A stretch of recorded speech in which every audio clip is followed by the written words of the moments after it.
He didn't clear his throat. He didn't hesitate. Alaric Vaughan sat across from his wife as if he were announcing a business decision already approved by the board. His posture was relaxed, his tone level, his hands folded with practiced certainty. He said the words carefully, the way a man does when he believes clarity equals kindness.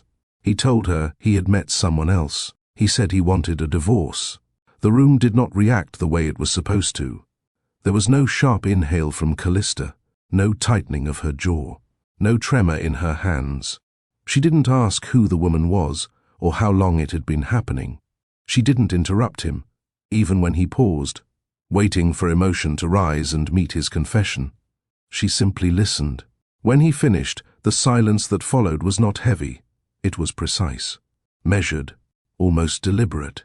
It stretched just long enough for him to notice something was wrong. Callista smiled. Not the kind of smile meant to wound. Not the kind meant to win.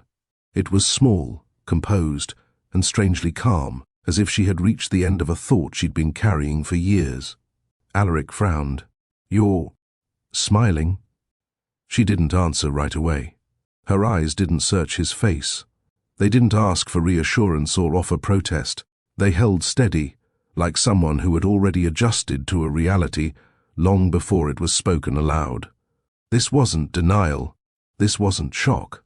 This was something else entirely. Before we go any further, if stories about quiet strength and unexpected power speak to you, subscribe to Midnight Story Vault. You'll want to stay for what this smile truly meant. Most people know what heartbreak is supposed to look like. It's supposed to be loud. It's supposed to be messy. It's supposed to demand explanation.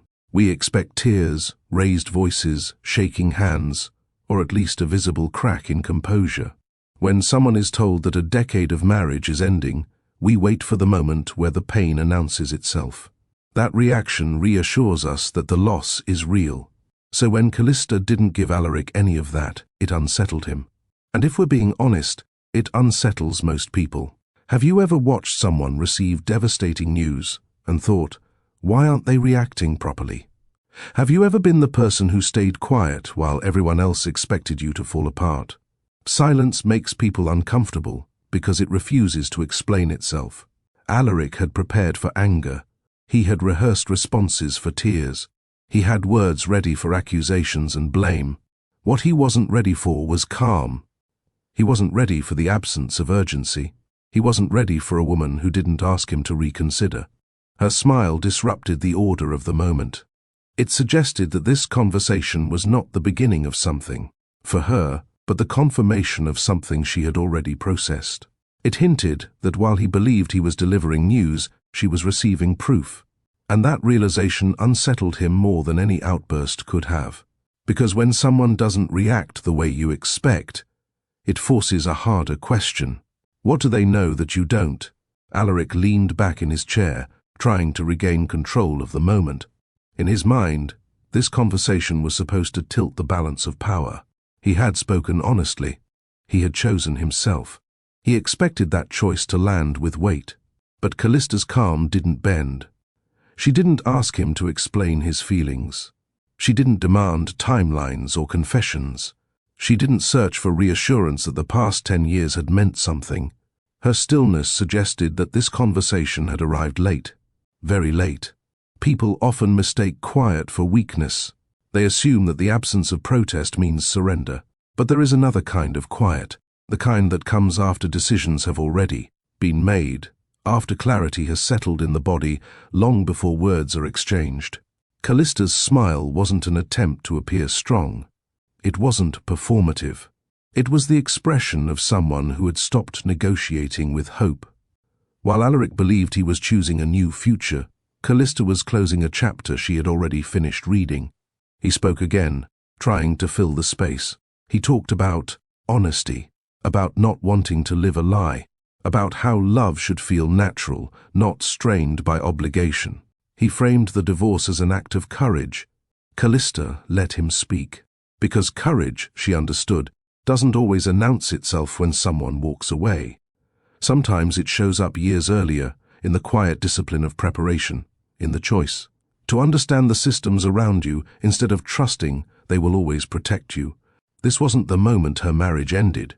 It was the moment he realized she had been ready for it. Alaric watched her closely now, unsettled by how little she needed from him in that moment. He tried again to reclaim control. He said love wasn't meant to feel heavy. He said money shouldn't complicate honesty. He said this wasn't about transactions, but truth. Callista nodded once, slowly, as if confirming something for herself. "You're right," she said. Her voice was even, warm, almost. Love shouldn't be heavy. That was when he missed it, the smallest shift, the way her attention moved away from him, not in anger, but in completion, as if the conversation had already given her what she needed. She reached for her phone. Alaric straightened. "What are you doing?" She didn't look up. Her fingers moved with familiarity, not urgency. The call connected on the first ring. "Noemi," Callista said gently. The name landed with unexpected weight. Alaric recognized it, but he'd never paid attention to why. Noemi had always been there, arranging, coordinating, confirming. Background presence, invisible efficiency. Callista's tone never changed. She asked for all secondary credit cards tied to Alaric's personal spending to be paused.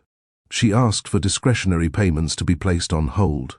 She mentioned the private arrangements she had personally overseen for his mother, noting that those, too, would be reviewed. Alaric stood halfway out of his chair. "Callista, wait." She held up one finger. Still listening, still calm. Then she said, "Thank you," and ended the call. She finally met his eyes. "You chose a new life," she said softly. "I'm just making sure you're ready to carry it." And for the first time that evening, Alaric realized there were parts of his marriage he had never seen at all. From the outside, Callista Rowan and Alaric Vaughan looked inevitable. They arrived together and left together. Their names appeared side by side on guest lists that felt more like credentials than invitations. Event staff learned their preferences without being told. Doors opened before they reached them. Conversations paused when they entered a room. People spoke about them in lowered voices, with admiration edged by curiosity. Alaric was easy to understand. His success had been documented, analyzed, praised. Interviews framed him as disciplined and visionary. Articles celebrated his ability to build wealth without excess, power without chaos. He was described as composed, deliberate, a man whose presence suggested control. Callista was spoken of differently. When she was mentioned at all, it was usually as an extension. His wife. Elegant, graceful, private. Compliments that sounded generous but revealed very little. People noted how effortlessly she hosted, how smoothly events flowed under her watch, how she never competed for attention. They mistook restraint for simplicity. Together, they became a symbol, proof that success could coexist with stability, that wealth didn't have to distort love. Couples referenced them casually. Journalists used them as shorthand for balance. Invitations assumed their attendance without confirmation. No one asked what it cost to maintain that image. No one noticed how Callista positioned herself half a step behind him in photographs, or how she listened more than she spoke, or how her absence from conversations often made them run more smoothly. To the world, their marriage looked calm, secure, enviable. And Callista understood something early on that most people never do. Being admired from a distance is easy. Being understood up close requires space she was never given. So she learned to live comfortably inside the version of herself others expected to see. The story people told about Callista and Alaric was simple, polished and reassuring. They believed wealth had softened them. That success had given them access to comfort without cost. In a world where money often arrived with chaos, their marriage appeared measured and composed, like proof that ambition didn't have to consume intimacy. People assumed their quiet meant harmony. They saw the way Alaric spoke confidently in public and assumed he did the same at home, with the same patience and attention. They saw Callista's ease and assumed it came from being cherished, from knowing her place was secure and valued. The idea of a billionaire marriage appealed to fantasy. It suggested that resources could solve what effort often failed to fix. That security replaced vulnerability. That love didn't need constant tending when life ran smoothly. But that belief relied on distance. No one saw how conversations shortened over time, how decisions once shared became announcements, how affection shifted from instinct to schedule. None of it was dramatic enough to alarm anyone watching from the outside. And Callista understood the appeal of the myth. It protected her from questions she didn't want to answer. It allowed her to move through spaces without scrutiny. It gave her a role that required no explanation, only performance. So, she played it well. She smiled when appropriate. She spoke when necessary. She made their life look seamless, not because it was effortless, but because she knew how to keep things running without drawing attention to herself. The myth worked because it asked nothing of her beyond silence. And silence, for a long time, felt like peace. Callista didn't disappear all at once. It happened gradually, through choices that felt reasonable in the moment. She learned which conversations didn't require her voice, which opinions slowed things down, which questions created friction instead of clarity. At first it was practical. Alaric's world moved quickly. Meetings ran long. Decisions stacked on top of each other. He valued efficiency, and Callista understood how easily presence could become interference. So she adjusted. She listened more. She spoke with precision. She offered input only when she was certain it would be welcomed.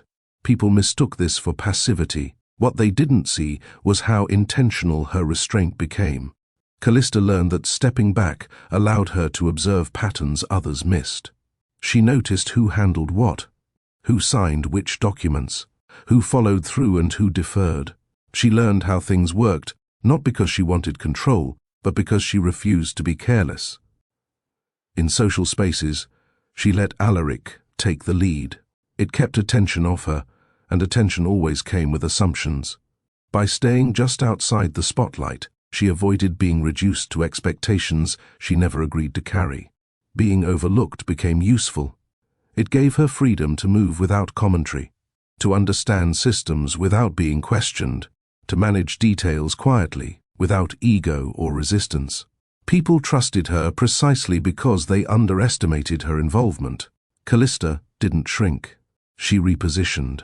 And in doing so, she built a kind of presence that didn't rely on recognition. One that didn't require validation. One that existed whether anyone noticed or not. In a marriage where visibility increasingly belonged to one person, Callista learned how to remain steady without competing for space. It wasn't weakness. It was adaptation. There is a kind of strength that doesn't announce itself. Callista learned early that insisting on being seen would cost her more than it gave. The louder a person became in Alaric's world, the easier they were to dismiss. The quieter ones endured. They remained in the room after conversations ended. They handled what others forgot.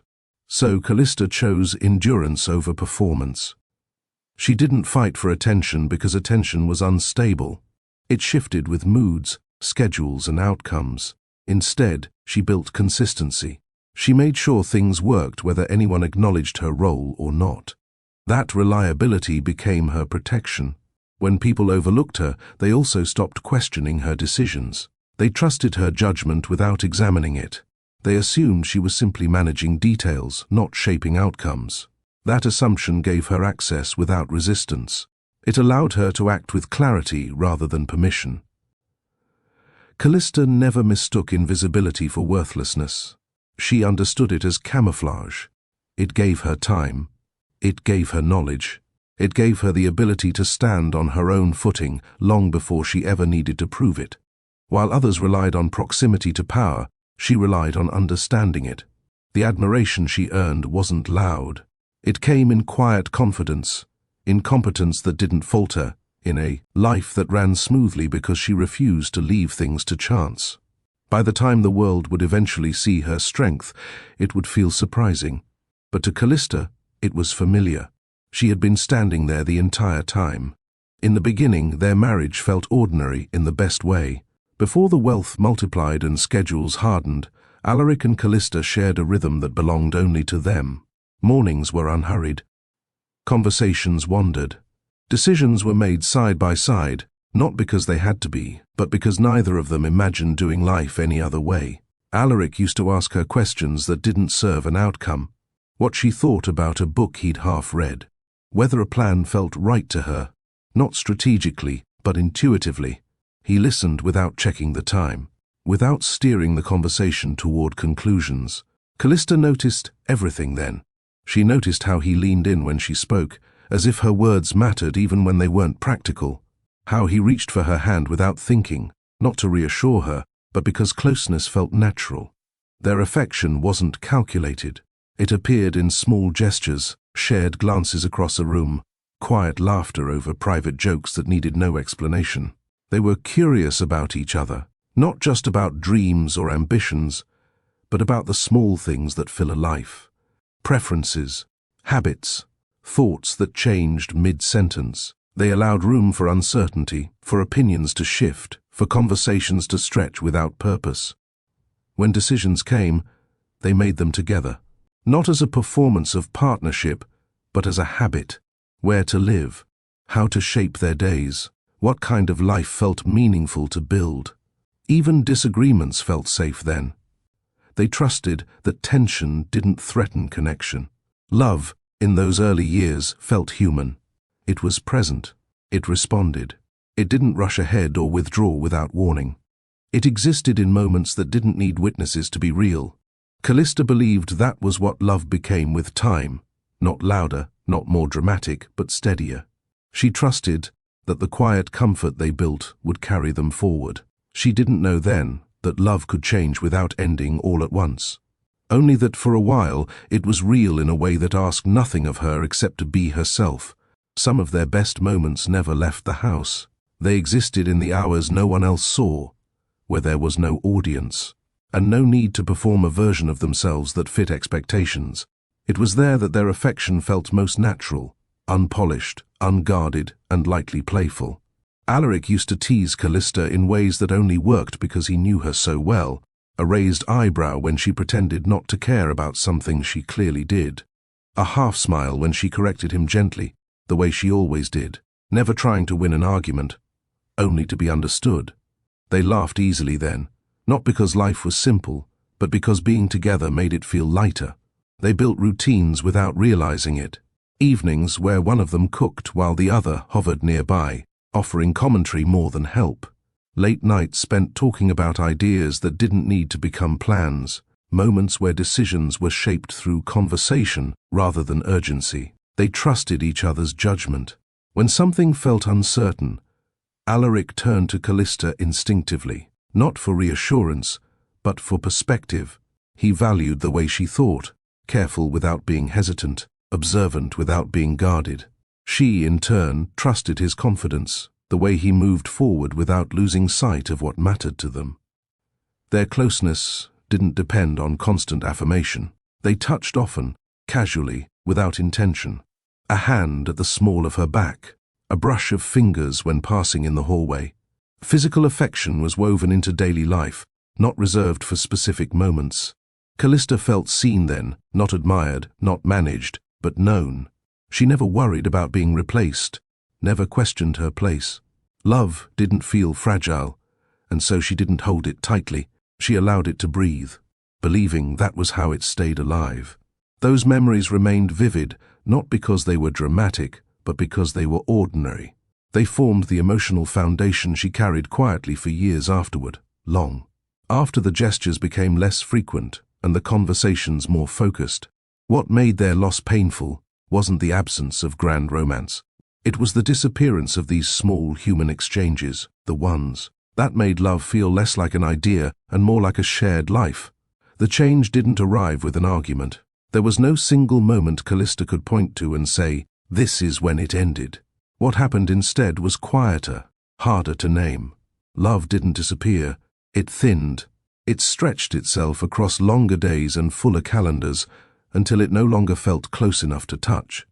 Conversations shortened first, not because there was nothing to say, but because there was always something waiting. A call to take, a message to answer, a decision that couldn't be delayed. Callista learned to pause mid-thought, to finish sentences later, to save feelings for moments that never quite arrived. Affection followed. It didn't stop, but it became careful, timed, predictable. The casual touches faded into habit rather than instinct. Intimacy still existed, but it no longer felt like discovery. It felt familiar in a way that required no attention. Callista noticed the shift long before she understood it. She felt it in the way Alaric listened while already moving toward the next task, in how decisions were made more efficiently without discussion, in how his presence was physically near but emotionally elsewhere. She didn't confront him, not because she didn't care, but because she believed love endured phases. She told herself this was temporary. That ambition demanded focus. That patience was part of partnership. So she adjusted. She stopped waiting for moments that interrupted his momentum. She learned to sit with her feelings quietly, to carry disappointment without making it visible. She filled the space love once occupied with responsibility, with competence, with purpose. Grief didn't arrive as sorrow. It settled as acceptance. Callista mourned the version of their marriage that had felt mutual, not because it was gone all at once, but because it slowly stopped responding. What hurt wasn't betrayal or loss. It was the realization that something meaningful had been left unattended for too long. By the time Alaric would later speak of following his heart, Callista had already grieved the distance that made that choice possible. She just hadn't known yet that grief was also preparing her to let go. Alaric's success did not arrive suddenly. It built steadily, then quickly, and then all at once. What began as long workdays turned into constant motion. Meetings stacked into each other. Travel blurred the weeks. His name appeared more often in places Callista never saw. Reports, conversations. Closed rooms where decisions carried weight beyond their household. With each achievement, his confidence sharpened. He spoke in conclusions rather than possibilities. He trusted his instincts without pause. Risk became familiar, even comfortable, and success reinforced the belief that momentum mattered more than reflection. Callista watched this transformation without resisting it. She admired his discipline. She respected his drive. She understood the cost of building something lasting. In the early stages, she supported him openly, celebrating milestones quietly, making space for the demands that followed growth. But ambition has a way of expanding beyond its original shape. It didn't just fill Alaric's schedule, it filled the room. Conversations shifted tone. Even casual moments began to orbit outcomes. Meals were interrupted by calls that could not wait. Rest became something postponed rather than protected. He wasn't unkind. He was occupied. And occupation carries its own absence. Callista noticed how often he spoke about the future without asking how the present felt, how certainty replaced curiosity, how his world narrowed to efficiency, where anything that didn't move things forward felt secondary. She adjusted without complaint, not because she agreed with the change, but because she believed seasons required patience. She told herself that presence could return once momentum settled. That attention would come back when the climb slowed. What she didn't realize then was that success rarely pauses to make room for what it displaces. As Alaric's influence expanded, intimacy became less essential to his sense of stability. He relied more on structure than connection, on outcomes rather than shared understanding. Callista remained beside him, steady and supportive, even as ambition began to take up the space love once held naturally. She didn't step away. She waited. Affection didn't disappear from their marriage. It learned how to fit. As Alaric's days grew fuller, tenderness adapted to the gaps left behind. Touch became intentional rather than instinctive. Moments of closeness were planned around availability instead of desire. What once flowed naturally now arrived on schedule. Callista noticed the difference in the smallest ways. A kiss before he left that felt complete in itself, as if it stood in for everything that wouldn't happen later. A hand on her shoulder while passing through a room, brief and reassuring, but already moving away. Words of appreciation delivered efficiently, like acknowledgements rather than expressions. He still cared. That was what made the shift confusing. Alaric didn't withdraw affection out of neglect. He streamlined it. He treated intimacy the way he treated everything else, something to be handled responsibly, without excess, without distraction. Love became another obligation to be managed well. Callista adjusted again. She learned to accept what was offered without asking for more. She told herself that consistency mattered more than intensity. That love expressed reliably, even briefly, was better than promises that went unmet. She didn't complain when evenings ended early. She didn't question why conversations paused when his phone buzzed. She didn't ask for attention when she could see his mind was already elsewhere. Instead, she adapted her expectations. She stopped waiting for moments that might interrupt his focus. She received affection as it came, carefully, gratefully, without drawing attention to what was missing. She became skilled at translating efficiency into care. But efficiency changes the texture of intimacy. It removes spontaneity. It reduces warmth to function. It replaces curiosity with completion. Affection delivered on time may still be sincere, but it no longer invites presence to linger. Callista felt the loss quietly, not as rejection, but as distance that couldn't be named without sounding unreasonable. After all, he was still there. He still reached for her. He still said the right things. What she missed wasn't affection itself. It was the ease of it, the way it once arrived without needing permission from the rest of his life. And so she accepted what fit, believing that love, even when efficient, was still love. The way they spoke to each other changed before either of them acknowledged it. Conversations that once wandered now moved with purpose. Questions were framed to reach conclusions. Responses aimed for resolution rather than understanding. Language, like everything else in Alaric's world, became a tool. He began to speak in outcomes, what needed to be done, what made sense, what was efficient. Discussions no longer opened space. They closed it. They ended with decisions rather than dialogue. Callista noticed that when she shared a thought, he listened for utility, not emotion. If her words didn't lead somewhere, they were quietly set aside. She adapted her speech the way she had adapted her expectations. She learned to be concise, to present ideas fully formed, to anticipate objections before they were voiced. She filtered her feelings through logic, offering only what could be processed quickly. It made conversations smoother. It also made them thinner.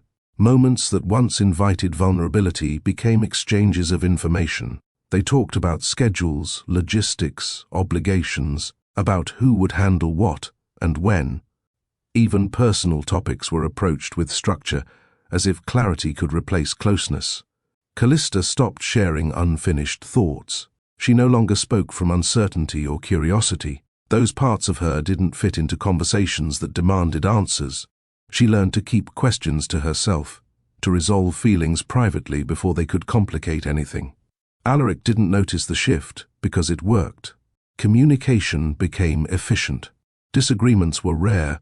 Everything appeared calm. But calm, in this form, came from avoidance rather than alignment. What they lost wasn't conversation itself. It was the space where connection lived, the pauses, the tangents, the moments where nothing needed to be decided. The freedom to speak without direction, to be heard without being solved. Callista felt the absence not as conflict, but as quiet distance. She missed being asked how something felt rather than whether it made sense. She missed conversations that didn't need to justify their existence, but she stayed fluent in the language he preferred, because clarity, she believed, was still a form of care. Callista did not resist the changes in their marriage. She studied them. Where others might have demanded reassurance or drawn lines in frustration, she chose a different response. She adapted, not out of fear, not out of habit, but out of loyalty that believed stability was worth preserving. She learned when to speak and when to step back. She anticipated Alaric's needs before he voiced them. She adjusted her pace to match his, even when it meant slowing parts of herself that once moved freely. Her support became seamless. If something needed handling, it was handled. If a decision required follow-through, it was completed. She absorbed the friction of daily life so his focus could remain uninterrupted. She became reliable in ways that didn't draw attention, dependable in ways that were easy to take for granted. Alaric interpreted her calm as agreement. He saw her flexibility as ease, her silence as understanding, her lack of protest as contentment. He believed their marriage was steady because nothing demanded urgent repair. Callista never corrected that assumption, not because she felt unseen, but because she believed loyalty sometimes meant carrying weight without complaint. She believed in protecting what they had built, even if it required her to adjust more than he did. What he didn't realize was how much effort that balance required. She held space for him without asking him to return it. She adapted her needs to fit the shape of his life. She remained present even as connection asked less and less of him. Her endurance wasn't passive, it was intentional. Callista stayed not because she didn't notice what was changing, but because she did. She stayed because she believed commitment meant remaining steady when things became uneven. Because she trusted that patience was a form of love. By the time Alaric would later interpret her quiet as distance, he had already misunderstood it for years. What he called her silence was loyalty. What he assumed was acceptance was devotion. And when she finally stopped adapting, it wasn't because she had given up. It was because she had already given enough. Callista never described herself as powerful. If asked, she would have said she was organized, attentive, responsible, words that sounded modest but carried weight when practiced consistently. Over time, she became the quiet center around which much of their shared life turned. She didn't manage Alaric's success. She managed what success required to function. Staff trusted her instinctively, not because she asserted authority, but because she followed through. Schedules were clear. Expectations were understood. Problems were handled before they reached Alaric's attention. People learned quickly that going to Callista meant resolution, not delay. Finances passed through her awareness as naturally as conversation. She didn't control accounts, but she understood flows, what moved where, what supported what required oversight. She tracked patterns rather than totals. She noticed small shifts long before they became issues. Philanthropy was where her presence mattered most. Charitable initiatives rarely made headlines, but they ran smoothly because Callista ensured they did. She believed impact mattered more than recognition. She reviewed proposals carefully, asked the right questions, and insisted on follow-up. She treated responsibility as personal, even when credit was collective. Alaric trusted her implicitly in these areas. He didn't hover. He didn't question her judgment. He appreciated that things worked without his involvement. Over time, he stopped seeing her role at all, not because it diminished, but because it never failed. Callista didn't mind. She believed contribution didn't need applause to be meaningful. She believed presence was shown through consistency, not visibility. She built systems quietly, not to secure leverage, but to ensure stability. What no one seemed to notice was how much knowledge that kind of presence created. Callista knew how things worked because she made them work, and that understanding settled into her, steady and complete, long before it ever needed to speak. Noemi was never just an assistant. On paper, her role was practical: coordination, scheduling, follow-through. In reality, she was the only person who saw how much of the household's stability passed quietly through Callista's hands. Their relationship wasn't built on hierarchy. It was built on trust. Callista didn't issue orders. She asked questions. She explained context. She made sure Noemi understood not just what needed to be done, but why. Over time, this created fluency. Noemi learned how Callista thought, how she anticipated needs, how she preferred problems to be resolved before they grew loud enough to demand attention. They spoke efficiently, but never coldly. Callista valued discretion. She shared information carefully, not to control, but to prepare. Noemi became accustomed to handling sensitive matters without commentary. Payments, arrangements, confirmations. Things moved smoothly because there was clarity, not because there was pressure. Alaric rarely interacted with Noemi directly. When he did, it was brief, transactional. He assumed systems simply existed, that things happened because they always had.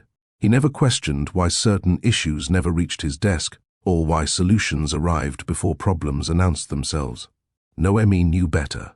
She saw how Callista held details together quietly, how she noticed shifts in tone, timing, priority, how she planned ahead without drawing attention to preparation itself. There was no drama in the work, only consistency.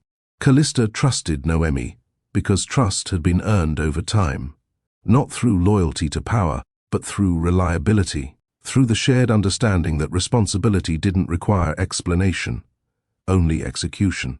When Callista spoke, Noemi listened, not because she feared consequences, but because she understood context. And in a world where many people assumed Callista simply existed alongside Alaric's life, Noemi knew the truth. Callista didn't exist inside the system. She was the system. Alaric's mother, Iria, had never liked feeling dependent. She valued privacy, disliked fuss, and trusted very few people with matters that touched her health. Over time, that trust settled quietly on Callista, not through grand gestures, but through consistency that never wavered. Callista handled the details without making them feel heavy. Appointments were arranged with care. Specialists were selected thoughtfully. Follow-ups were tracked without delay. Callista made sure Iria was comfortable, informed, and never rushed. She listened patiently, answered questions honestly, and never treated concern as inconvenience. The care wasn't visible. It didn't interrupt conversations or demand acknowledgement. It existed in background decisions that ensured continuity. Medications arrived on time. Schedules were adjusted without complaint. Changes were managed discreetly, without ever making Iria feel like a burden. Alaric knew his mother was well cared for. That knowledge was enough. He didn't ask how the coordination worked or who handled the complexities. He trusted the outcome and moved on. Callista never corrected the assumption that care was effortless. She understood that reliability often goes unnoticed precisely because it succeeds. What mattered to her was that Iria felt secure, that she never had to wonder who was paying attention or whether her needs would be forgotten. Callista treated responsibility as relational, not administrative. Care, in her view, was an extension of presence. She didn't consider this sacrifice. She considered it commitment. Years passed with this rhythm intact. Needs were met. Trust deepened. The system held. And in that holding, Callista gained a quiet authority, one rooted not in title or visibility, but in the knowledge that she carried something essential, something others relied on without realizing its weight. Callista never believed that love was proven through words. To her, presence wasn't about being seen. It was about being ready. Ready for what life required before it asked loudly. Ready for the moments that arrived without warning. Ready to carry responsibility without needing reassurance. She prepared quietly because she understood how fragile comfort could be. She believed that stability was something you built in advance, not something you scrambled to protect once it was threatened. That care meant knowing where things stood even when everything seemed fine. That trust wasn't blind, it was informed. This philosophy shaped everything she did. She didn't wait for instructions to understand systems. She learned them. She didn't rely on assumptions when clarity was available. She noticed connections others ignored, not out of suspicion, but out of respect for what she was responsible for maintaining. Callista saw preparation as devotion. If something could be anticipated, she anticipated it. If something required structure, she created it. She didn't confuse optimism with carelessness. She believed that hoping for the best didn't excuse failing to plan. Alaric mistook this steadiness for ease. He assumed things worked because they always had. He believed stability was natural rather than sustained. He trusted outcomes without examining the effort behind them.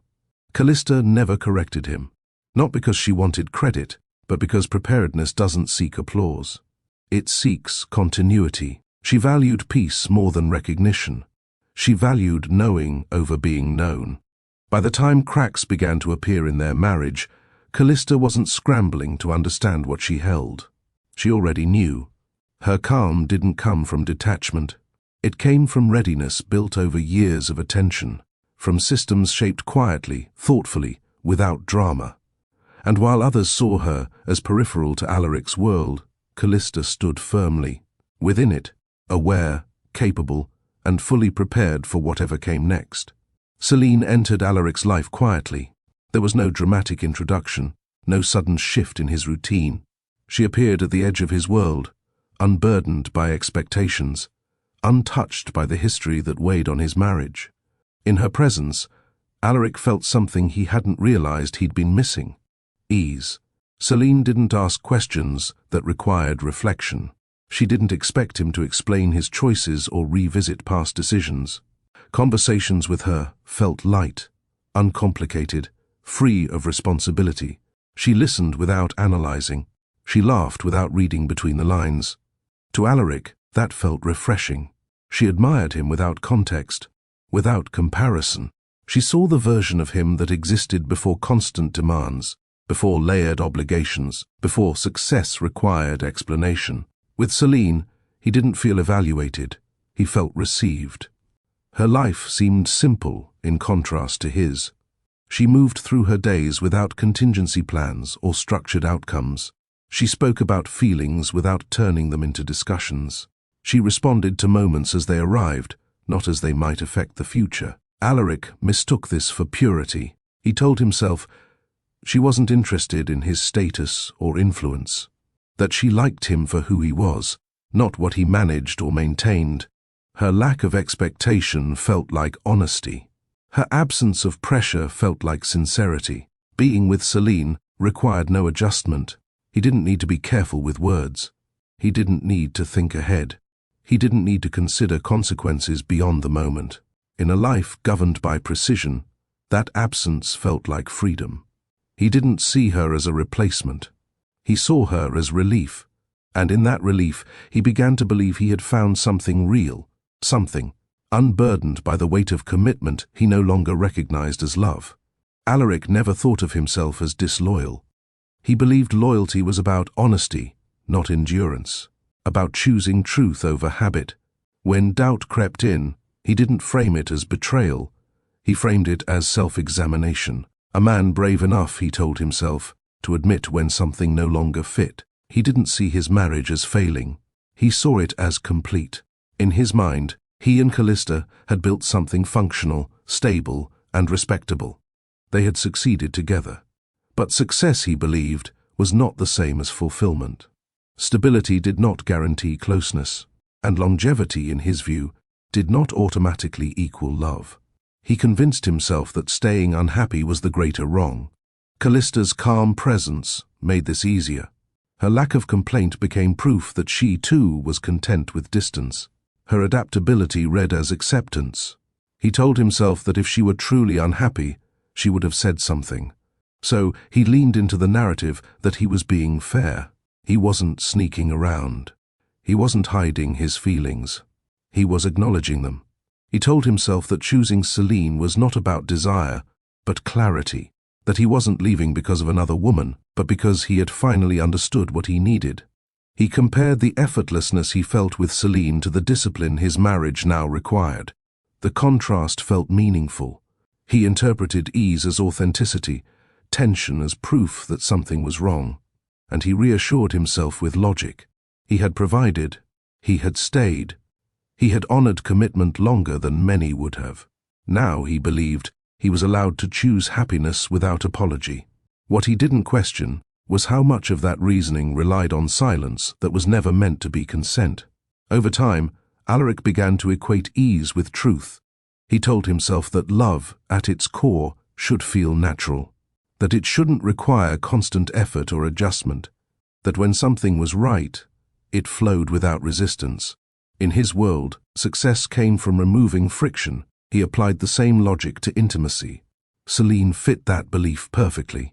With her, there were no negotiations, no layers to consider, no shared history demanding maintenance. She met him where he was and asked nothing beyond the moment they occupied together. That felt honest. That felt right. His marriage, by contrast, felt structured. It required attention. It required care. It required awareness of systems and people and consequences. He mistook that responsibility for burden. He forgot that what endures often does so because someone tends to it carefully. Alaric believed love should not feel like work. He didn't mean effort should be absent, only that it shouldn't be visible. He wanted affection that didn't ask him to slow down or reflect. He wanted connection without obligation. He wanted to feel chosen without being accountable for choosing back in return. This belief allowed him to see his decision as growth. He told himself that Callista deserved someone who could meet her steadiness with enthusiasm, that he deserved a love that didn't feel measured or restrained. He framed separation as kindness. What he didn't recognize was that ease often belongs to beginnings. It thrives where nothing has been tested yet, where complexity hasn't arrived, where responsibility hasn't taken root. What feels simple in the absence of history can feel heavy once life demands continuity. By choosing ease over depth, Alaric believed he was choosing authenticity. He didn't yet understand that love doesn't become difficult because it is wrong. It becomes demanding because it is real. Alaric didn't begin with an apology. He asked Callista to sit, as though the request itself was generous. His voice was steady, practiced, the kind he used in meetings when he believed clarity would prevent conflict. "I've been thinking about this for a long time," he said. "I don't want this to come out wrong, so I'll be direct." Direct to him meant controlled. He told her he had met someone else. He emphasized that it wasn't impulsive, that it hadn't been planned, that it was something he'd arrived at after reflection. He said it slowly, as if pacing his honesty made it more considerate. "I've realized I've been living more out of obligation than feeling," he continued. "And that isn't fair, to either of us. Fair." The word landed heavily in the space between them. He leaned back, giving himself room, as if preparing for gratitude rather than grief. "You and I, we work well. We've built something solid. But I don't think that's the same as being in love anymore." He didn't ask how she felt. He explained how he felt, framing his emotions as conclusions rather than confessions. He spoke about alignment, about growth, about how people change, and how holding on too tightly can prevent both from moving forward. "I don't want us to resent each other later," he said. "I think ending this now is the responsible thing." Responsible. Callista didn't move. Alaric mistook her stillness for understanding and continued. He said he respected her, that he admired her stability, that she deserved happiness just as much as he did. He assured her he would be fair in the separation, that she would be taken care of. Taken care of. "I don't want this to be ugly," he added. "I want us to handle this like adults, as if emotion were immaturity, as if grief were disorder." He waited then, confident, composed, believing he had delivered something reasonable, believing his tone had softened the impact. Callista said nothing, and in that silence, everything he believed about control began to falter. When Callista didn't respond, Alaric took it as permission to continue. "I want to be transparent," he said, as though transparency itself were a gift. "I think honesty matters more than comfort. Pretending everything is fine when it isn't. That's how people waste years of their lives." He spoke like someone delivering wisdom, not ending a marriage. "I've done a lot of reflecting," he went on, "and I realized I've been showing up out of habit. Not because my heart is in it. That wouldn't be fair to you." There it was again. Fairness, used like a shield. He explained that he had stayed longer than most would have, that he had honored commitment even when it stopped fulfilling him. He listed the ways he had provided, supported, remained present in the ways that mattered. "I don't think you can say I didn't try," he said gently. "I think we both know that—" Callista still didn't speak. Alaric shifted, mistaking her quiet for agreement. "I want this to be respectful. Clean. No unnecessary tension. We're both capable people. There's no reason this needs to become emotional." Emotional. The word was almost dismissive. He assured her she wouldn't be left struggling. That arrangements would be fair, that she would have time to adjust. He framed the separation like a transition plan, careful, structured, efficient. "I don't want you to feel blindsided," he added, despite the fact that he had already decided without her. Then he said something that settled heavily in the room. "I think deep down, you've probably felt this distance too, as if her endurance had been evidence of detachment, as if her loyalty had been mutual withdrawal. He leaned forward slightly, softening his voice. I don't want us to hurt each other by holding on to something that's already changed. If you've ever been underestimated in a relationship, if someone mistook your patience for permission, tap like, you're not alone. Alaric sat back again, certain he had been reasonable, certain that calm delivery equaled compassion. He didn't notice that every word he used to sound fair stripped Callista of her voice, because in his version of honesty, only one truth mattered. Callista's silence unsettled him more than anger ever could have. She didn't look away. She didn't fold into herself. She remained exactly where she was, hands resting calmly, posture unchanged. It was the kind of stillness that made noise feel unnecessary. Alaric waited. He expected questions, resistance, emotion, something that would confirm his importance in the moment. When none of that arrived, he felt the need to fill the space, as though quiet were a problem that needed solving. You don't have to say anything right now, he offered, magnanimous. I know this is a lot. But Callista's silence wasn't overwhelm. It was assessment. She listened the way she always had, fully, without interruption. Not to respond, but to understand exactly what was being said and what was being assumed. Every word he spoke revealed more than he realized. Not just about his decision, but about how long he had misunderstood her. Her calm was not shock. It was clarity. She recognized the pattern immediately. The way he spoke at her, not with her. The way he framed the decision as inevitable, as though her role in the marriage had always been supportive rather than participatory. He had already rewritten the story in his favor, and she let him finish. Silence, for Callista, had always been a tool.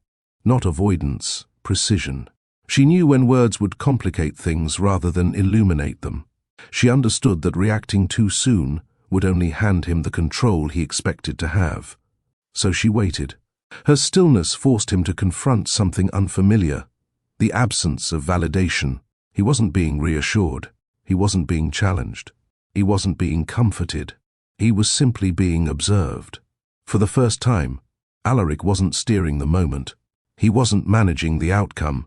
He was exposed to the discomfort of not knowing what came next. Callista's silence shifted the balance of the room.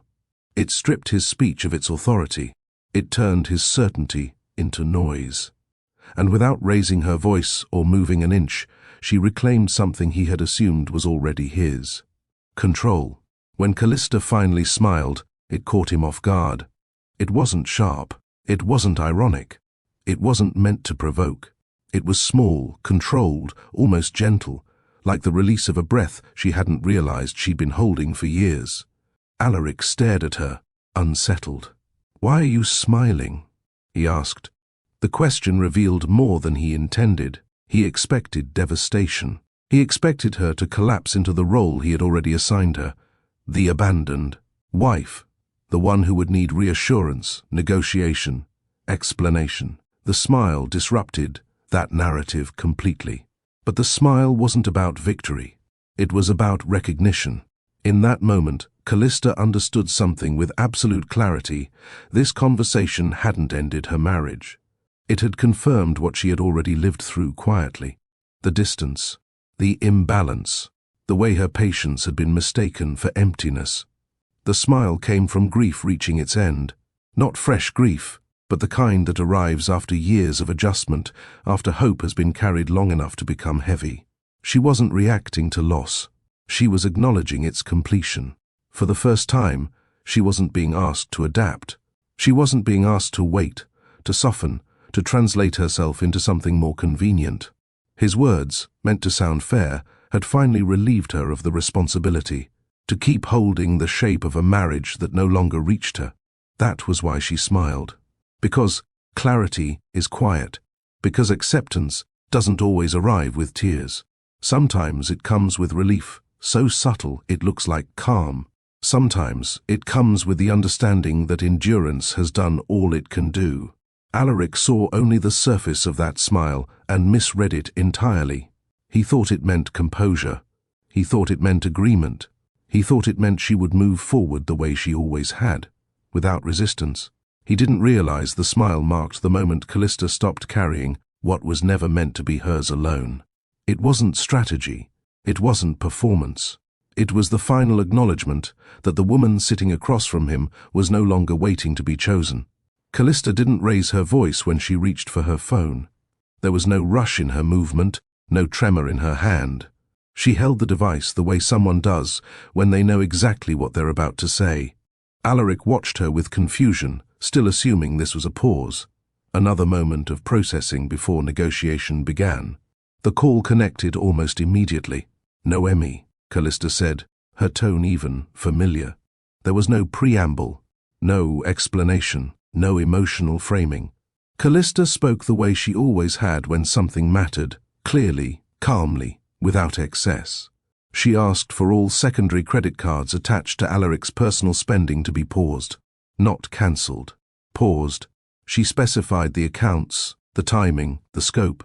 Her language was exact, not punitive. Then she moved on. She requested that discretionary payments be placed on hold. Personal expenses that had flowed automatically for years, services, arrangements, conveniences, were to be reviewed before continuing. She named categories, not grievances. Processes, not punishments. Alaric opened his mouth to interrupt. Callista didn't look at him. She continued speaking, now addressing matters she had handled quietly for a long time. The private arrangements she had coordinated for his mother, the schedules, the oversight, the points of contact. Those too were to be reassessed. Her voice never sharpened. She wasn't reacting. She was executing. Noemi responded briefly, efficiently. There was no surprise in her tone, only confirmation. She understood the request because she understood the system. Callista had built it that way. When the call ended, the room felt different. Not tense, not hostile, just recalibrated. Alaric stared at her, the certainty he'd carried into the conversation beginning to thin. "What are you doing?" he asked. Callista met his eyes for the first time since the call began. "I'm respecting your decision," she said quietly, "and adjusting my responsibilities accordingly." There was no accusation in her voice, only clarity. And for the first time, Alaric sensed that the life he moved through so confidently depended on mechanisms he had never learned to operate himself. The changes didn't announce themselves all at once. They arrived quietly, in the way reality does when systems adjust without emotion. Alaric noticed the shift, not through confrontation, but through interruption, small moments where something he relied on no longer moved the way it used to. A payment didn't process automatically. A service requested confirmation instead of compliance. A routine that once required no attention suddenly required his. At first he assumed it was a delay. He reached out casually, expecting things to correct themselves. But responses came measured, professional, unfamiliar in tone. Questions were asked where none had been before. Procedures replaced assumption. Alaric felt irritation rise, not because anything had gone wrong, but because things no longer worked for him. What unsettled him most was the absence of resistance. No one argued. No one explained. No one acted as though something dramatic had occurred. The system simply shifted, adjusting to a new set of instructions that no longer centered him by default. Callista watched without commentary. She didn't point out the changes. She didn't justify them. She moved through the space with the same calm she had always carried, now unburdened by the need to maintain structures that were no longer hers to hold. Alaric began to ask questions, not accusatory ones, confused ones. Why something required approval? Why another thing needed documentation? Why access that had always existed now depended on process? Callista answered only when necessary. "This was always how it worked," she said once. "You just didn't have to see it." That was when the discomfort settled deeper, because what he was experiencing wasn't loss, it was exposure. Exposure to the invisible labor that had sustained his ease. Exposure to the difference between authority and understanding. He had believed systems existed naturally, like infrastructure that supported him without effort. He hadn't realized they had been curated, maintained, and protected by someone who no longer considered that role hers to fulfill. Nothing had been taken from him. but nothing was being carried for him anymore, and that distinction began to matter. The change at the house came quietly. Alaric returned later that evening expecting familiarity to steady him. The driveway looked the same. The lights were on. Nothing appeared different until he reached the door and realized his key no longer turned. He paused, confused, trying again more carefully. Inside, Callista moved through the space without urgency. Security had already been informed. Access codes updated. Temporary permissions adjusted. Not as an act of spite, but as a practical response to a decision already made. This was no longer a shared home. Cards followed a similar pattern. Transactions that once passed without friction now failed politely. Notifications arrived asking for verification. Limits applied where there had once been none. Alaric found himself checking balances, calling support lines, answering questions he had never needed to consider before. Nothing dramatic happened. That was the unsettling part. No arguments, no confrontation, no declarations of blame. Just systems responding to new boundaries. Structures aligning with reality instead of assumption. Alaric felt anger briefly, then confusion, then something closer to embarrassment. He realized he didn't know who to call first. He didn't know which accounts supported which expenses. He didn't know how many arrangements had been made on his behalf, or how much. Coordination had gone into maintaining the ease he had taken for granted. Callista didn't explain. She didn't need to. Her calm wasn't punishment. It was release. She had stopped carrying what no longer belonged to her. The life Alaric believed he controlled had always relied on her attention, her planning, her quiet presence. And now, without drama or accusation, that presence had stepped back. Standing alone in the silence of inconvenience, Alaric understood something too late. He had mistaken comfort for independence. He had mistaken access for understanding. He had believed control meant ownership when it had really meant reliance. For the first time, he saw his life without the invisible structure that had supported it. And he didn't know how to move through it on his own. Celine expected a transition shaped by feeling. She imagined a new beginning defined by closeness, freedom, and the relief of no longer hiding. In her mind, love would fill the space left behind by separation. She believed connection would naturally smooth whatever edges appeared along the way. What she encountered instead were questions, not emotional ones, but practical ones. Where they would stay, how expenses would be handled, what arrangements already existed, and which ones did not. Celine quickly realized that affection, no matter how sincere, did not answer these things on its own. Alaric began receiving calls he wasn't used to fielding. Requests for confirmation, invoices requiring review, schedules that needed coordination. Celine watched him navigate these moments with visible uncertainty, surprised by how often he paused, unsure of the next step. She hadn't expected that. In their time together before, none of this had surfaced. Their connection had existed outside structure, outside responsibility, outside continuity. It had been shaped by moments, not maintenance. Now, reality asked for clarity. Celine noticed the difference in tone when service providers spoke to Alaric. Polite, but firm. Helpful, but procedural. She sensed the absence of an organizing presence she had never known existed. Things took longer. Processes required explanation. Nothing moved automatically. She tried to be patient. She reassured him that love mattered more than convenience, that they could figure things out together. But even as she said it, she felt the weight of uncertainty settle in. Romance didn't schedule appointments. Affection didn't track obligations. Admiration didn't replace oversight. Celine had believed love would simplify life. Instead, life demanded structure.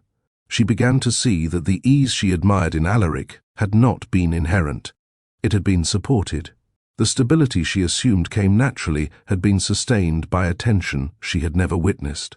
This wasn't disappointment. It was adjustment. And in that adjustment, Celine faced a truth she hadn't anticipated. Stepping into a life built by someone else required more than affection. It required understanding systems she had never been invited to see. For the first time in years, Alaric felt exposed to his own life. Not emotionally, logistically. Decisions that had once been absorbed quietly by someone else now arrived directly at his feet. He couldn't defer them. He couldn't assume resolution. He had to respond, decide, follow through. And each demand carried a weight he hadn't anticipated. He began to notice how often he reached for certainty that no longer existed. Who handled this before? Why was this structured that way? What came next? There were no immediate answers. Alaric had built his confidence on outcomes, not operations. He knew how to lead, how to choose direction, how to move forward. What he hadn't learned was how much maintenance those outcomes required once the vision had already been realized. Responsibility felt different now. It wasn't abstract or strategic. It was immediate and persistent. It arrived in details that couldn't be postponed without consequence. It demanded attention even when he was tired, distracted, or uncertain. Celine watched him struggle with this quietly. She offered support where she could, but she lacked context. The systems he was now trying to understand had never been part of their relationship. She didn't know what had existed before, only what was missing now. Alaric felt frustration, then humility. He realized how much he had relied on a form of support he had never named, not because he was incapable, but because he had never needed to be fully present in these areas before. His life had been arranged to protect his focus, to shield him from distraction. That arrangement was gone. For the first time, Alaric felt the cost of choice, not as consequence imposed by someone else, but as responsibility returned to its rightful owner. There was no one to blame, no injustice to protest, only adjustment to make. He had wanted honesty, he had wanted clarity, he had wanted ease. What he encountered instead was accountability. And in facing it, he began to understand that love hadn't become difficult because it was wrong, but because someone had been carrying more than he ever noticed. What began as closeness slowly met resistance, not because affection faded, but because affection alone could not hold the shape of a life. Celine and Alaric still cared for each other. That was never in question. What changed was the space around that care, the demands it had to answer, the continuity it had to support. Moments that once felt light began to carry expectations. Plans needed coordination, expenses required discussion. Decisions had consequences that reached beyond the present moment. Love, which had thrived without structure, now had to operate within it. Celine felt the shift first. She noticed how often conversations returned to logistics, how frequently uncertainty interrupted connection, how much energy was spent addressing things that had once been invisible. She hadn't signed up to manage a life she didn't understand, and she hadn't. It realized how much of that life depended on systems she had never seen. Alaric felt it differently. He felt the pressure of holding everything at once, the effort of maintaining intimacy while learning operations, the fatigue of building structure where there had once been support. Love didn't disappear, but it struggled under the weight of responsibility arriving all at once. Neither of them was at fault. They simply discovered that affection thrives best when it's not asked to replace preparation. That closeness deepens when systems exist to support it, not when it's expected to compensate for their absence. What had felt effortless before now required constant negotiation, not because love had changed, but because context had. Slowly, without confrontation or blame, the relationship lost its ease. Not through conflict, but through accumulation. Each unresolved detail added weight. Each postponed decision narrowed space. Each moment spent managing logistics was a moment not spent connecting. This wasn't collapse as spectacle. It was separation by gravity. Love without infrastructure didn't fail because it was insincere. It failed because it was asked to do what it was never meant to do alone. And in that realization, the contrast became clear. What Alaric had mistaken for freedom had been the absence of responsibility. What he had mistaken for effortlessness had been the presence of support he no longer had. Inevitability settled in quietly, not as regret, not as punishment, just as understanding. The divorce did not begin with arguments. It began with documents. Agreements that had once felt distant, Formalities signed during karma, years, were retrieved, reviewed, and applied exactly as written. Clauses that had been skimmed quickly, accepted without concern, now carried weight. Not because anyone insisted they should, but because they always had. Callista didn't negotiate from emotion. She didn't rewrite history or appeal to sentiment. She allowed the terms they had both agreed to speak clearly, without embellishment. The language was precise. The timelines firm. Nothing required reinterpretation. Alaric was surprised by how little room there was to maneuver. He had assumed flexibility. He had believed that goodwill would soften edges. Instead, he encountered structure, neutral, unresponsive to intention, indifferent to regret. The agreements did not argue. They did not accuse. They simply existed, and they were enforced. Assets were delineated according to prior understanding. Responsibilities were assigned as outlined. Access adjusted according to definitions already in place. The process moved forward without spectacle, without raised voices, without last-minute appeals. Callista remained composed throughout. She attended meetings prepared. She reviewed documents carefully. She responded when required, and remained silent when nothing needed to be said. Her presence communicated readiness rather than resistance. Alaric found himself unsettled by the calm. He had expected negotiation, perhaps even persuasion. What he encountered instead was finality shaped by foresight. The realization arrived slowly. These terms hadn't been designed for conflict, they had been designed for clarity, and clarity does not bend. Callista never reminded him that she had insisted on careful planning years earlier. She didn't point out that these agreements reflected conversations he barely remembered. She let the record stand on its own. Because the paperwork told a story. It revealed a woman who had paid attention, who had understood that preparation was not pessimism, but care, who had valued fairness enough to define it clearly before emotion ever entered the room. The divorce spoke for itself, and for the first time, Alaric understood that what felt sudden to him had been accounted for long before it arrived. What followed the paperwork was quieter, but more telling. Privileges didn't vanish all at once. They simply stopped responding. Access that had once been automatic now required justification. Invitations that had always included his name began arriving without it. Spaces he moved through freely adjusted their boundaries without explanation. There was no announcement. Accounts updated. Permissions expired. Arrangements ended according to terms already defined. Nothing dramatic occurred, yet everything changed. Alaric noticed it first in the smallest ways. Services he had relied on redirected inquiries. Decisions that once happened around him now happened without him. People remained polite, professional, and firm. They weren't excluding him, they were following procedure. That distinction mattered. Privilege, he realized, had never been guaranteed. It had been granted through proximity, maintained through structure, and sustained through someone else's attention. Without that attention, it simply reverted to its default state. Callista did not oversee these changes personally. She didn't need to. Once responsibilities were reassigned and boundaries clarified, the systems operated as designed. Access followed authorization. Influence followed role. Convenience followed involvement. Alaric felt the loss not as punishment, but as displacement. He hadn't been stripped of status. He had been returned to position. The difference was subtle but absolute. Where he once moved freely through shared spaces, he now navigated independently. Where his presence had implied inclusion, it now required invitation. What unsettled him most was the lack of confrontation. No one argued. No one explained what had changed. There was nothing to contest because nothing had been taken unjustly.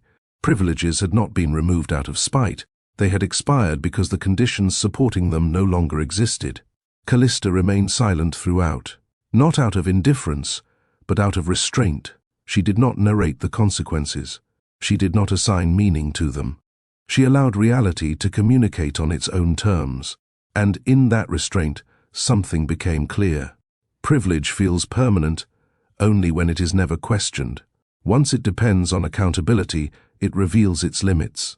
Alaric began to understand that what he had lost wasn't access. It was assumption. Callista never explained herself. She didn't issue statements or offer reflections meant to soften what had already occurred. She didn't correct assumptions or clarify motives. When asked questions, she answered only what was necessary. When nothing required response, she remained still. Her silence wasn't avoidance. It was choice. In meetings, she listened attentively, then spoke with precision. Her words were measured, factual, and complete. She never defended her decisions because they did not require defense. Everything moved forward according to what had already been agreed upon. Alaric noticed this more than anything else. He expected resentment. He expected commentary. He expected the emotional weight of 10 years to surface somewhere. What he encountered instead was restraint so consistent it felt deliberate.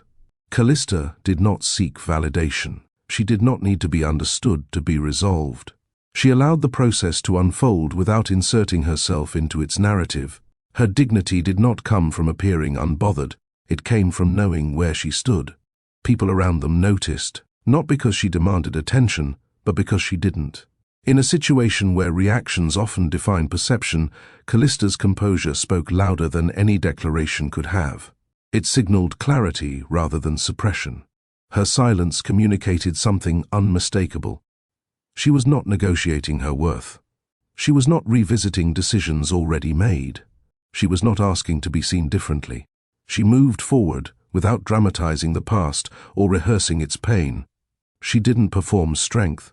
She embodied it quietly without urgency. That was when respect settled in. Not admiration rooted in spectacle, but recognition grounded in consistency. Those who observed the process understood that Callista's restraint wasn't emotional distance, it was self-possession. By saying less, she revealed more. She showed that dignity does not require explanation, that closure does not need witnesses, that strength can exist without announcement. And in the end, the divorce didn't need commentary to define it. Callista's silence had already said everything. Callista's life became quieter after the divorce. Not empty, quieter. There were no schedules to manage for anyone else, no systems to anticipate on another's behalf.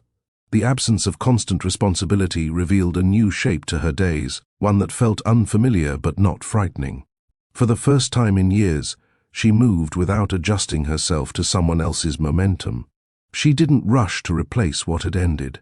There were no declarations of reinvention, no sudden changes meant to prove resilience. Healing arrived without ceremony. It settled into her routine slowly, through choices that felt ordinary but carried weight. She arranged her space differently.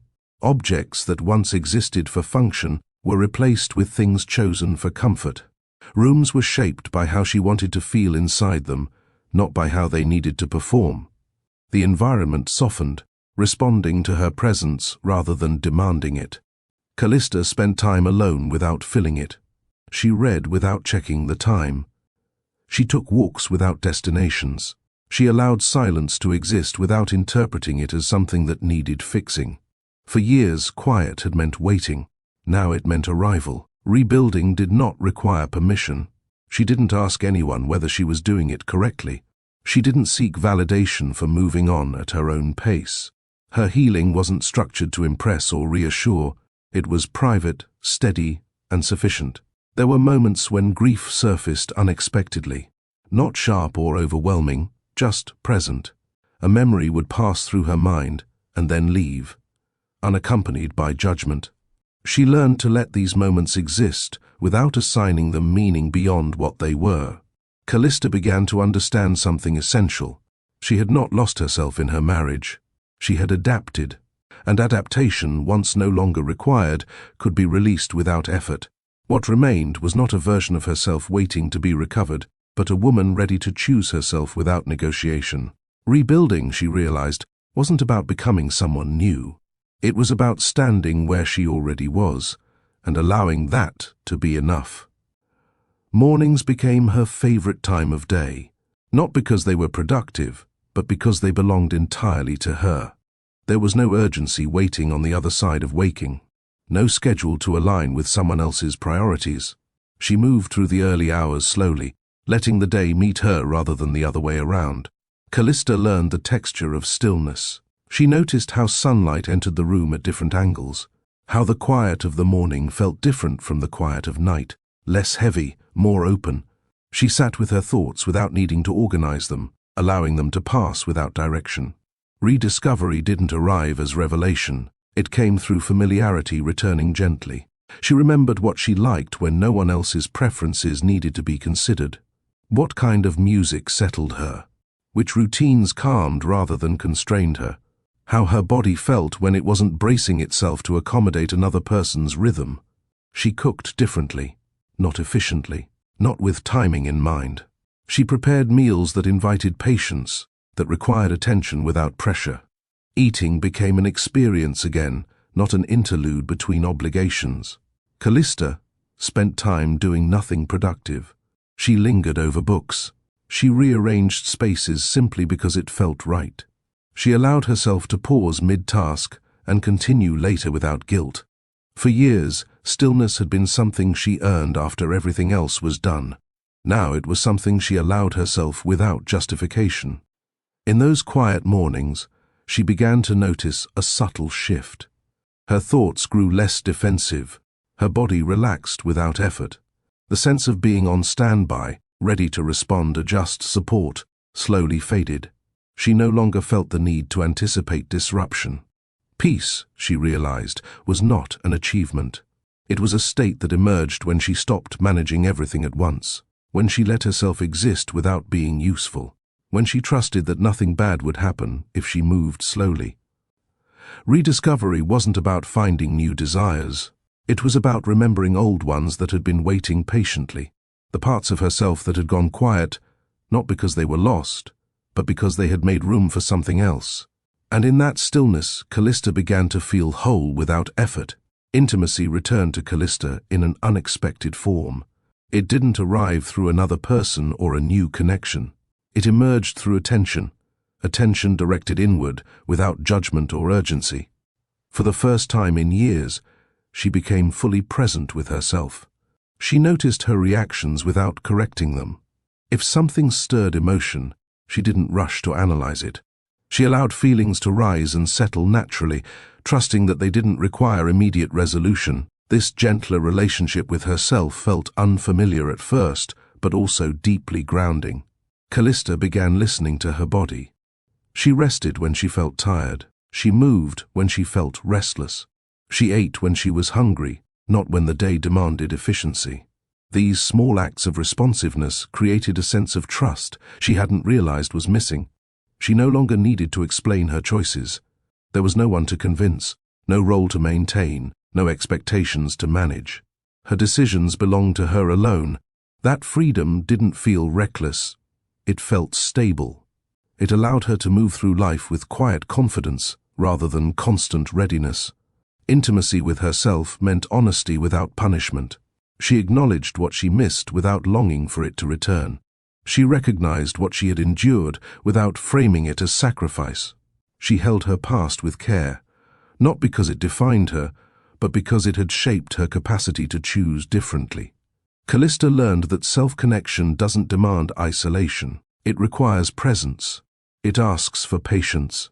It grows through consistency rather than intensity. By showing up for herself daily, without ceremony, she rebuilt trust where it mattered most. This intimacy wasn't loud.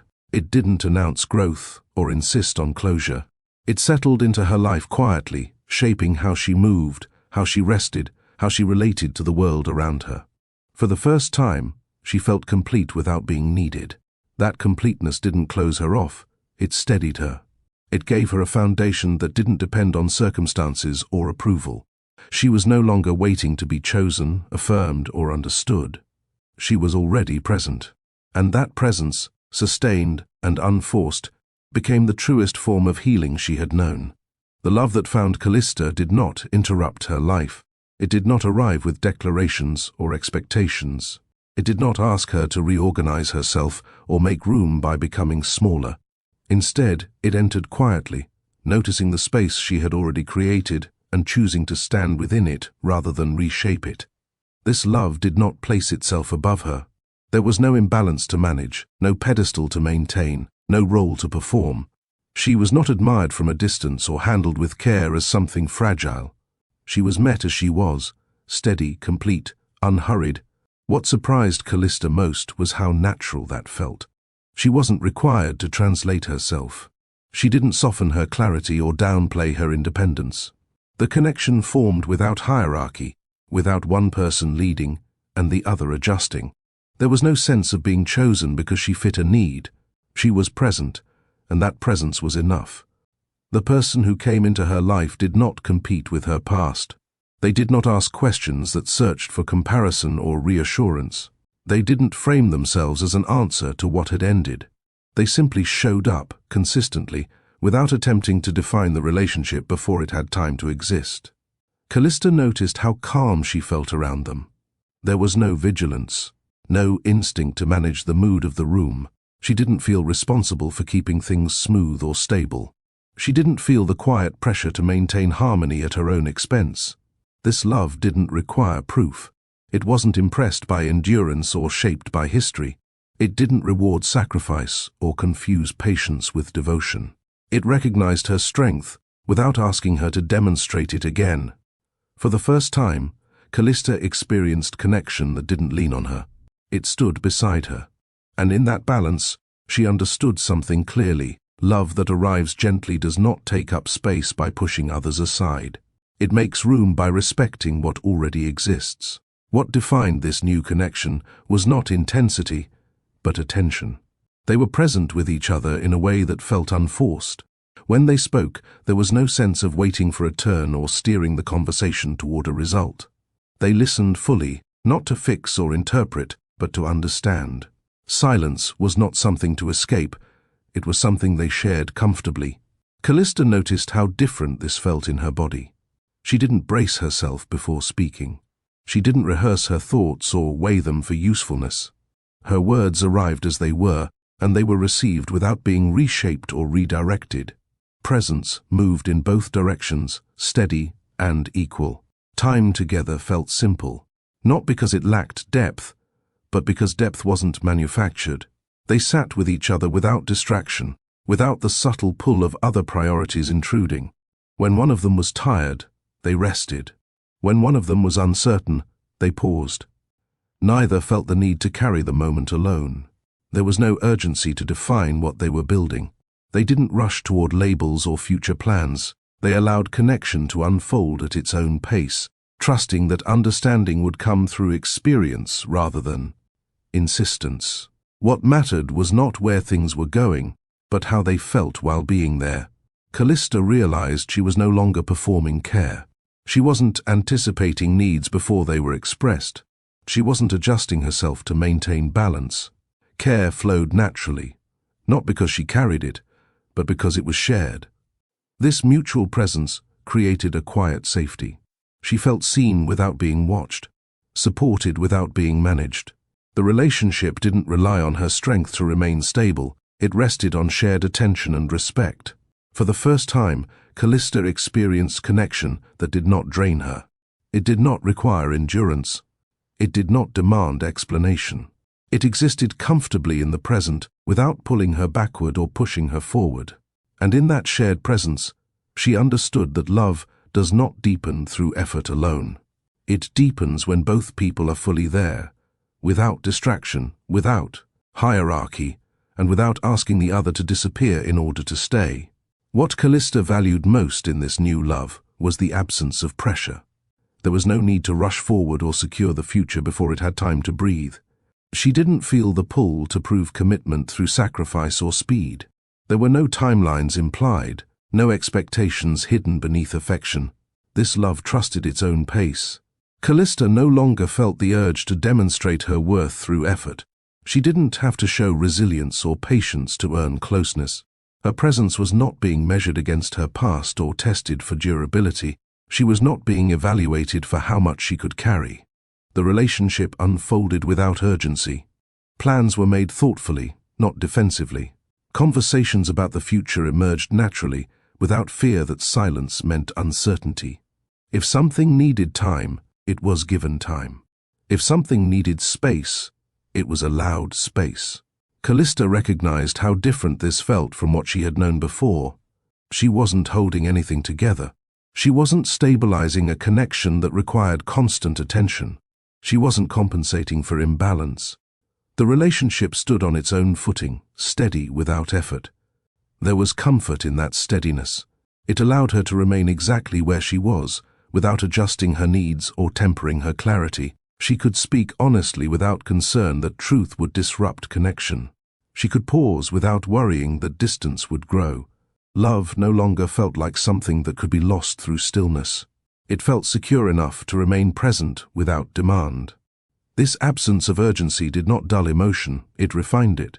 Affection became intentional rather than reactive. Care felt thoughtful rather than performative. Connection deepened through consistency, not intensity.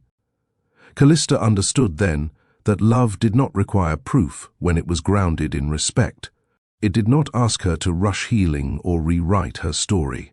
It did not frame itself as reward for endurance. It simply existed, aligned with who she had become. This was not the kind of love that promised rescue or transformation. It offered companionship. And in that companionship, Callista felt something she had not felt in a long time, not excitement sharpened by uncertainty, but peace sustained by choice. Love had arrived gently, not to change her life, but to walk within it. For a long time, Callista's silence was misunderstood. It was mistaken for patience without limits, for acceptance, for emotional distance. People assumed that because she did not protest, she did not notice. Because she did not demand, she did not care. The truth was far simpler and far stronger. Her silence was not absence, it was attention. She listened when it mattered. She observed when others assumed nothing was changing. She prepared without announcing that preparation was happening. While noise often draws focus, silence gathers information. It allows patterns to reveal themselves. It creates space for clarity to settle. Callista never confused dignity with passivity. Dignity to her meant knowing where she stood before being forced to defend it. It meant understanding systems well enough to step back from them without chaos. It meant choosing readiness over reaction. Preparedness was never about control. It was about respect, for herself, for her time, for the life she was sustaining. She believed that care expressed quietly was still care. That stability maintained without recognition was still stability. That love did not require self-erasure to survive. When the moment arrived that demanded a response, her silence did not hesitate. It moved with precision because it had been grounded in understanding. There was no rush, no confusion, no need to explain. Everything she did aligned with choices she had already made internally. This is what people often miss about quiet dignity. It does not wait until the moment of conflict to take shape. It is built long before, through attention, consistency, and the refusal to ignore what is slowly becoming clear. Callista's strength was never sudden. It had been present the entire time. That smile at the beginning of the story was never meant to confuse. It was never meant to provoke anger or suggest triumph. It wasn't a mask or a calculated move. It was the natural expression of a moment finally making sense. When Callista smiled, she wasn't reacting to betrayal. She was recognizing truth. That smile carried the weight of years spent paying attention. Years of adjusting quietly. Years of preparing without expectation that preparation would ever need to be revealed. In that moment, everything she had noticed but never named aligned clearly. The distance, the imbalance, the way endurance had slowly replaced partnership. The smile did not mean she felt nothing. It meant she had already felt everything there was to feel. The grief had arrived earlier, stretched across ordinary days and silent compromises. By the time words were spoken aloud, the emotional work had already been done. What remained was clarity. The smile was not relief from pain, but release from uncertainty. It marked the end of waiting, for effort to return, for balance to be restored, for something unspoken to change on its own. It was the expression of someone who finally understood that silence had done its work. Seen this way, the smile was not surprising at all. It was inevitable. It belonged to a woman who knew herself well enough to let go without spectacle, who trusted her preparation enough to remain calm, who had reached the end of endurance and discovered dignity waiting there instead. When we return to that opening moment now, the meaning shifts. The smile was never the beginning of her response. It was the conclusion of a long, quiet decision already made. Callista's story does not end with victory. It ends with alignment. There is no dramatic reversal or public reckoning. There is only a woman who trusted her awareness, honored her boundaries, and chose to step forward without needing validation from anyone else. Her power was never loud. It did not demand attention or recognition. It did not seek revenge or applause. It moved steadily, guided by understanding rather than impulse. When the moment arrived that required action, she responded without hesitation because she had never stopped preparing. This is the lesson her story leaves behind. Strength does not always announce itself. Sometimes it listens. Sometimes it waits. Sometimes it builds quietly until the path forward is clear. Callista did not win by outshouting anyone. She won by knowing when silence had done enough. If this story moved you, reflect on it, not as a tale of loss, but as an example of self-respect carried with patience. Consider where quiet dignity may already be shaping your own life, unnoticed but present. Comment below, do you believe quiet dignity is stronger than loud revenge? And if stories like this, stories where resilience is calm, clarity is earned, and strength does not need to raise its voice, resonate with you. Subscribe to Midnight Story Vault for stories where strength whispers and still wins.